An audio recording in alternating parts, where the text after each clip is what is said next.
Pozdravljeni, dragi otroci, dobrodošli v mojem knjižnem kotičku.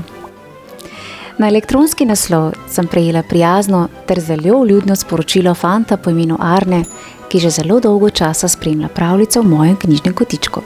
Hvala, Arne. In današnjo klovnsko obarvano pravljico poklanjam tebi, Arne, ter tvoji sestrici Zarji. Sedaj pa predlagam, da se udobno namestimo in prisluhnemo zabavni ter poučni pravljici z naslovom Nerodna Avguština.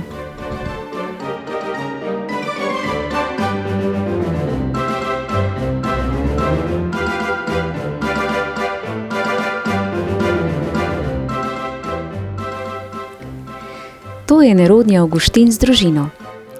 Njegova žena je nerodna Avguština, njuni otroci pa so Gugo, Guga in Gugi.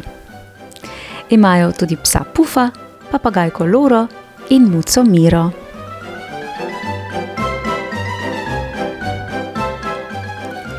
Stanujejo v pisanem vozu za cirkuškim šotorom med opičjim hlevom in levjo kletko. Nerodni Avguštin vsak dan nastopi v cirkusu. Hodi po rokah, jaha na oslu, muzicira. Včasih se spre s hlevskim nadzornikom ali z gospodom direktorjem. Včasih se spotakne čez lastne noge ali se prekucne na nos. Gledalci se smejejo in ploskajo. In kaj vas ljubi dan počne nerodna Avguština? Pere, lika, šiva in krpa luknje. Pomaga Gugu pri domačih nalogah. Češe Gugo in od Gugija odganja muhe. Seveda mora poleg tega za vso družino tudi kuhati in peči, pomivati posodo, čistiti in početi še 100 drugih stvari. Avguština lahko sliši, kako gledalci vzklikajo, ploskajo in se smejejo. In kadar po noči leži v posteli, včasih sanjari, da tudi sama nastopa v cirkusu, tako kot njen mož. Nekega dne je o tem spregovorila z nerodnim Avguštinom. A ta se je samo smejal in rekel: ti raje kar ostani pri Gugu, Gugi in Gugiju. Jaz sem moški, jaz moram služiti denar. Ti pa si ženska in spadaš v hišo, kloncem in otrokom. In tako bi verjetno ostalo vse po starem, če ne bi začel nerodnega Avguština nekaj tednov pozneje boleti zob. Ojoj, kakšen revež je bil. Avguština mu je povila lice in odšel je k zobozdravniku. V čakalnici je sedelo že veliko ljudi. Avguštin je moral čakati 3 ure in pol in še 7 minut, da je končno prišel na vrsto. Zobozdravnik je dal Avguštinu injekcijo in mu bolni zob izpulil. No, pa imamo tega lumpa, gospod nerodni Avguštin. Medtem se je naslednja cirkuška predstava že zdavnaj začela. Nerodna Avguština je ravno sedela pred vozom in strgala korenje, ko je iz cirkuškega šotora pridirjal gospod direktor in začel strašansko robantiti. Le kako je lahko šel vaš mož k zobozdravniku, ko pa ima vendar predstavo?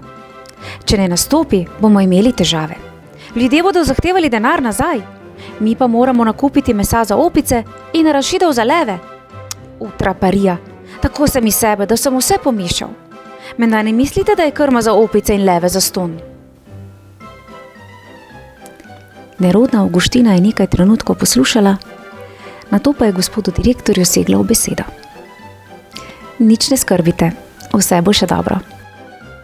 Smuknila je v voz, se v hipu spet prikazala in nato stekla proti cirkuškemu šotoru. Preden bi lahko gospod direktor to preprečil, je že stala v areni. Gledalcem je zaklicala.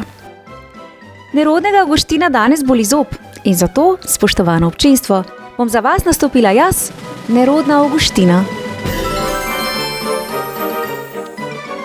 Avguština je hodila po rokah, jahala je na oslu, igrala na kitaro, ter se tu in tam spotaknila čez lastne noge in se prekucnila na nos. Ljudje so se smejali in ploskali, cirkuška godba je igrala en glasen avizo za drugim in hlevski nadzornik je rekel gospodu direktorju: "Prmej duš, kako spretna in smešna je.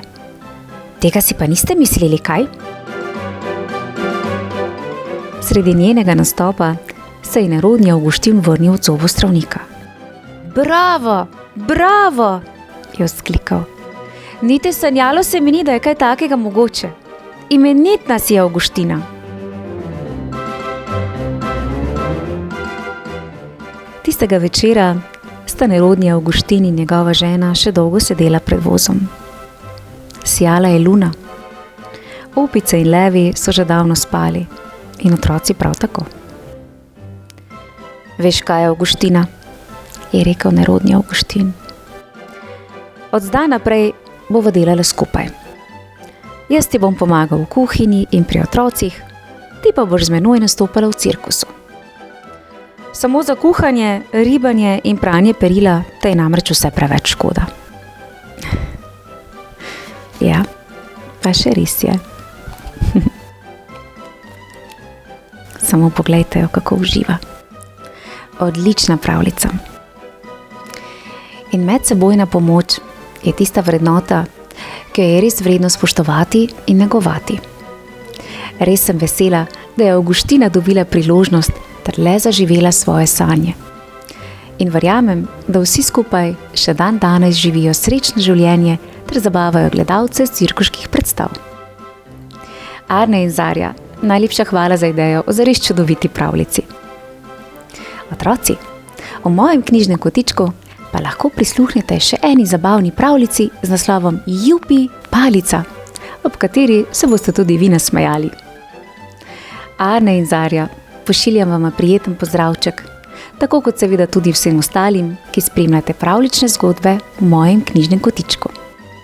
Lepo se imejte in se kmalu spet poslušamo. Čau, čau! Super. Bravo, Avguština.